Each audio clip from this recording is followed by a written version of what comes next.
Hi, fifth grade. Welcome back to school. I hope you had a great spring break, and I wish we could see each other face to face, but we'll make the best of the situation that we can. Before spring break, we had learned a little bit about Daniel, and we had seen how he faced some very difficult and challenging circumstances, and through it all, his faith in God and his trust in God was strong, and that's what got him through all the challenges he faced. Right now, I want to pray for you guys. I want to pray that God will help you to walk through these challenges just like Daniel, with a strong faith in him and with determination to follow him with all your heart. And so I want to open this new session of Bible with prayer. So please join me in prayer. Jesus, I pray for each one of these kids. I pray that your peace would settle upon their hearts, that you would give them an understanding of your word, that you'd help them to grow in faith. Please teach us what you want us to know about you. In Jesus' name, amen. So we're getting ready to begin a new section of study. We're going to be looking at the life of a woman named Esther. Now, part of the study of Esther, it's going to take us a couple weeks. Part of the study I'm going to teach to you through video. I'm going to tell you some of the stories. I'm going to explain some of what happened. And then part of the story of Esther, you're going to open the Bible and you're going to read for yourself. And you're going to learn what happened in this woman's life and what points you to God through the example that she sets. Now, the book of Esther is actually a really interesting book, not only because of what happens, but also because it is the only book of the Bible in which the name of God is not mentioned at all. God is not called God by name anywhere in the book, and yet the book is full of examples of people following God, what it means to trust God, how God moves through circumstances to accomplish things in the lives of his people. So it's a fascinating book. It takes place in Persia. So if you remember when we were here before spring break, we'd read about how Israel was conquered by the Babylonians and Daniel was taken captive. And we read one time about the writing on the wall that was telling the leaders of Babylon that they would be conquered by a kingdom called Persia. Well, the story of Esther takes place in that kingdom of Persia, that kingdom that had conquered Babylon. Now, in Persia, we have four main characters. We have the king of Persia. His name is Ahasuerus. We have his wife, the queen. Her name is Vashti. And then we have a man named Mordecai. He was a Jewish man who had been taken captive, just like Daniel was. He had been taken captive and brought over to this kingdom. And then we have a young woman named Hadassah. Hadassah was her Israeli name. She was also known as Esther. That's what she was called in Persia. Now, Esther's parents died, and so she was being raised by her cousin Mordecai. Mordecai was an older cousin, and so he was taking care of her. He took on the role of parent. Now, in this kingdom, Ahasuerus was king of a vast range. I'm going to show you a map so you can kind of see where we're talking about. So here's a map of the world. You know this is the United States here. King Ahasuerus' reign was from India, over here in southern Asia. It went all across the Middle East and down here into Ethiopia, which is in the eastern part of Africa. It was covering a large range of land. Now, King Ahasuerus had a lot of money, and he loved showing it off. So the Bible tells us in the first chapter of Esther that he was throwing a giant banquet for his people, for the princes, the officials, the nobles, all the who's who of Persia, so to speak. This banquet lasted 180 days. 180 days. Imagine how much that must have cost. Think about the fancy decorations, all of the food, the entertainment. It was a massive celebration. When those 180 days were up, the Bible tells us he spent another 7 days and he put on a banquet for all the people, the commoners, the everyday folk that lived in the capital where he was, in the city of Susa. And he put on a banquet for them that lasted 7 days. At the same time, his wife, Queen Vashti, was throwing a banquet for all of the women in her palace. So we have this massive, massive amount of wealth being shared. Well, during one of these banquets, King Ahasuerus decided he wanted to show off his wife. He thought she was beautiful and wanted to show all the officials that were with him his wife. So he calls for her to come. He sent an official, go get my wife, Queen Vashti, and bring her here to me. Problem was, Vashti didn't want to go. And she said no. Nobody says no to the king. The king was furious. He could not contain his anger. He looked at all of his officials around him and says, what shall I do? This cannot go unanswered. I have to have a response.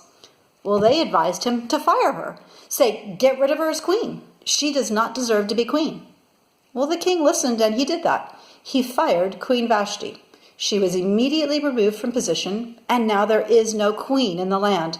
King Ahasuerus reigns as king, no queen by his side. Well, he didn't like that. He wanted a new queen. So he decided to have, I guess you could call it a beauty contest, to find out who would be the next queen. So he sent his officials throughout the whole land, all across the territory that he owned, trying to get all the most beautiful young women to come to Susa and to go into this contest to see who would be the new queen. Well, in this search for contestants, in the search for contestants, a young girl named Esther, she's probably a teenager, maybe early 20s at the most, but young, and she was noted by one of the officials, and he brought her to the palace because she was exceptionally beautiful. Now, Esther was a Jew. She served the one true God. Her cousin Mordecai, if you remember, I told you about him at the beginning. Her cousin Mordecai had been one of the Jewish men that had been taken captive out of Israel and brought into this new kingdom. Esther was taken to the palace. She didn't tell anybody that she was Jewish. She kept that a secret. And she remained at the palace for the next 12 months. Now, it was crazy, but the women who were brought to the palace, they were kept hidden for 12 months. 12 months of beauty treatments, getting new clothing, learning how to talk to the king, proper etiquette and speaking in the palaces, all sorts of training they went through for 12 months. That's a whole year before the contest came. So finally the 12 months were over, and Queen Esther, it was her turn to go before the king. Each one of the girls had one at a time, would go before the king, and the king would talk to them, get to know them, and decide, do I want her to be the queen or not? Well, it came to be Esther's turn, and she goes before the king, and the king finds that she's perfect. He wants her to be queen, so he chooses her. He chooses Esther to be queen. Now, Esther doesn't tell him that she's not Persian. Esther keeps the fact that she's a Jew hidden because she's not sure how the king would feel about that. So keep that in mind. That's going to play a big part in the story of Esther to come, that now the king has married a Jewish woman. That will be super important. So remember that. King Ahasuerus has fired Queen Vashti. He's now brought Queen Esther in, and Esther is reigning with him. Now, there's a very interesting sidebar at the end of chapter 2. I've just told you all the events in Esther chapters 1 and 2, except for the last few verses. Something surprising happens. The story takes a little twist. We depart from the story of this beauty contest and this attempt to find a new queen, and we have an interesting occurrence. I want to read it to you. So it's in chapter 2, beginning at verse 21. And the Bible tells us, in those days, while Mordecai, remember Mordecai was Esther's cousin who had taken care of her through all of her growing up years? So Mordecai was serving the king. He was an employee of the king. In those days, while Mordecai was sitting at the king's gate, Bigthan and Teresh, two of the king's officials, from those who guarded the door, became angry and sought to lay hands on King Ahasuerus. To lay hands on somebody is to attack them, basically. Mordecai overheard them planning an attack on the king. The plot became known to Mordecai, and he told Queen Esther, and Esther informed the king on Mordecai's name. So Mordecai sent a message to Esther and said, Esther, go tell the king. There is a plan to attack the king and to harm him. Tell him he's in danger. Tell him his life is in danger. Now the plot was investigated, and it was found to be true.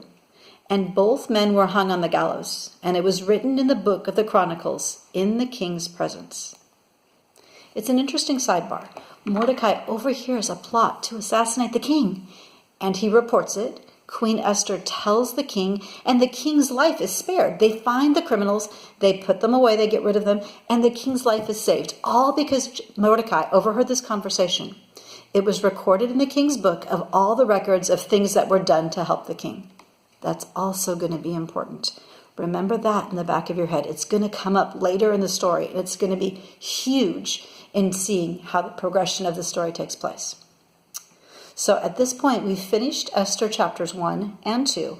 you're going to turn off the video and you're going to go pull up Lessons from Esther. It's a handout page.